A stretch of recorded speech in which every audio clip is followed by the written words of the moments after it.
Welcome to the Obesity Medicine Podcast with your host, Dr. Matthea, board certified in internal medicine and obesity medicine. Here, we talk about a path to metabolic health, and we have real conversations about chronic weight management and living a full life. Just a reminder, I am a physician, but I'm not your physician. So everything that's on this podcast is for informational purposes, but please go talk to your doctor about what's right for you. There is no medical advice being given on this podcast. Welcome back to another Your Friday 5. Today, I wanted to go over a simple quote that was actually brought up a few months ago when Amy Adams was on the podcast. She's a licensed marriage and family therapist, and she said something that I know I've heard this in a lot of different capacities in the past, but I don't know why it just really struck me. And I've thought about this for weeks after she came on the podcast. So she said a lot of times in order to make a change, it has to be more painful to stay the same than it is to change. And I feel like we've all heard this in different capacities, right? Like, if you're boiling water and the frog doesn't notice, right? And this is so common in our life where we just end up somewhere and we think, wait, how did I get here? What happened? And it was happening degree by degree by degree. We just didn't even know it was happening. If we want to change, there might be some pain involved right where you're at. That's the only thing maybe that motivates you.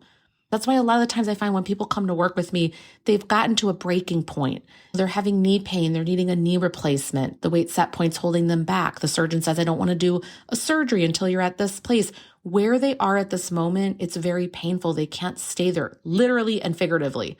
They really have the motivation to get to a change. There's other people that they don't even know how they drifted there, but suddenly their sleep is really affected. They're so low energy, they can't keep up with their kids. They just can't do it anymore. There's no more gas in the tank. So I think to myself, a lot of the time, I think we're not changing because there's no tolerance for discomfort. There's no tolerance for allowing something to become painful so that we can change. I want to give you an example, though, what I'm talking about so you can follow here. So if you're doing mindless eating at night, nighttime snacking. One version that you hear me talk about to help solve this is, are you balancing your food throughout the day? Okay. Second version I talk about, can we plan for it and decide what that snack's going to be? Third version is, in the moment you're caught up in it, you start with protein fiber first and then you do what it is you're going to do. All right. Version 4 though, is that you realize it's emotional eating. I'm not hungry. And you decide I'm not going to eat so that I can allow what needs to come up to surface. For example, there's likely a feeling that you're trying to overcome. You get restless, you get anxious, you get annoyed, and the food really helps to calm you down, or you want to feel calm. You want to feel those great feelings at the end of the day. You want to be quote unquote happy, like all that. And food lifts your mood. Food chills you out. Food is rhythmic with the eating, calms you down, all the things. So if we don't use the food and we see what's actually there, you very quickly get uncomfortable and we can solve for it. Oftentimes I like to do this when someone I can tell they are stable, they're in a spot where they can handle this. I say, let's entirely take away the food at the times you're not hungry and figure out what's there. You will figure out that boredom is a problem you need to solve for. You will figure out that you being irritated and annoyed at the end of the day, it's something we need to solve for in other ways. We need to look at what's happening during the day. For me, you hear me every single episode talk about this. That morning walk is so important to me because I'm no longer frustrated and annoyed at night. Because before I would be so worn out, I'd be so tired from the day. And it wasn't just the way in which I was thinking about things. I had no reserve built up to deal with the day. By walking, that was like one tool that I had to build it out slowly. I had absolutely no fitness years ago. But now I realize I start so calm when I start the day. I've emptied that proverbial stress bucket so I can handle what's coming. But to do that, it had to actually be painful where I was at. And that meant taking away the snacks sometimes at night because I had to get annoyed. I had to get irritated. I had to sit there and say, ugh, why do I feel this way? And that led me to be able to solve for other things. I think about when you're going through these things, if you're noticing just again and again, things are not happening in the way in which you want, is there a way that you are making it too comfortable for yourself? Do we need to involve something else? I want to give you an example where I meaningfully put this to practice. So with those walks that you hear me say how much I love them, right? I got to a place where I was slacking on either the treadmill or the walking pad. Like I would get on it, but then I would just be like, oh, I'm hot, I'm this, I'm that. Like absolutely anything could happen and I would stop it. This was like a brief period of time. This was toward the end of winter, to be honest, when this happened. And you know what I did? I went and joined a walking track because I realized there's something about other people walking around that track too, where you're just going to keep going. Even if the temperature is not perfect or the this or the that, or one day I forgot my headphones, it's like, gosh darn it, you're at that track, you're going to do it. There's a little bit of discomfort involved if I would be sitting on the sidelines.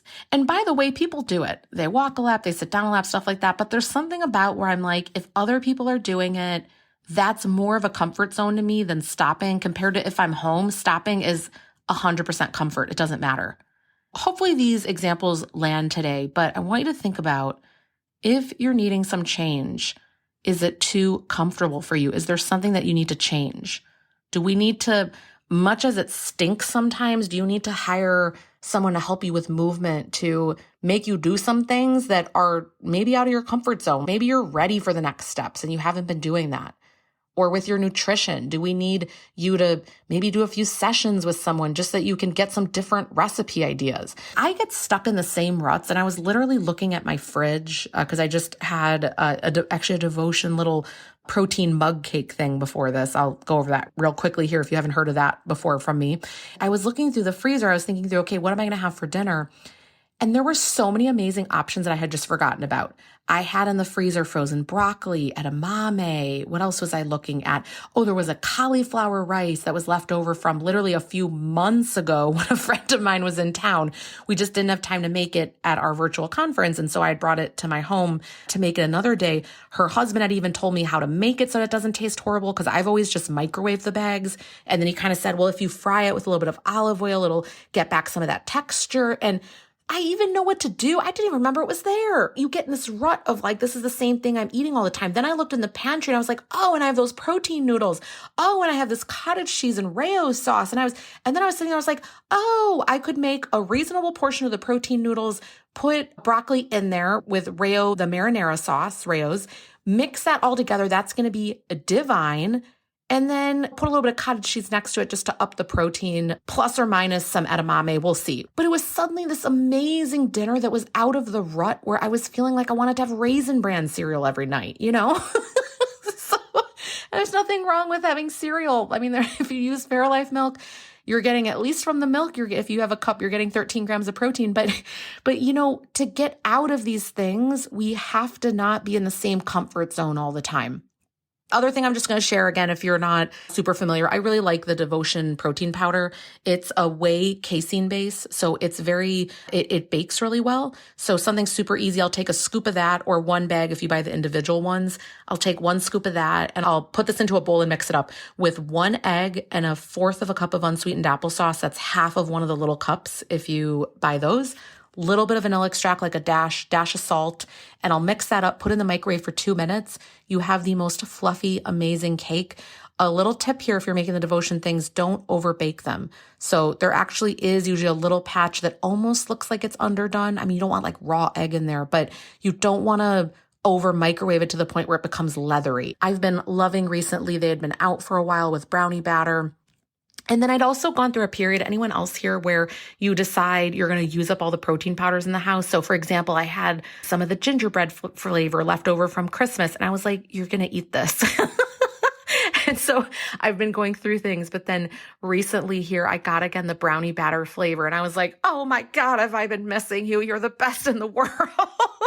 I understand why that and their angel food cake are their best sellers because they're just divine. Okay. So anyway, I'm going to end it here. I hope you have a great weekend.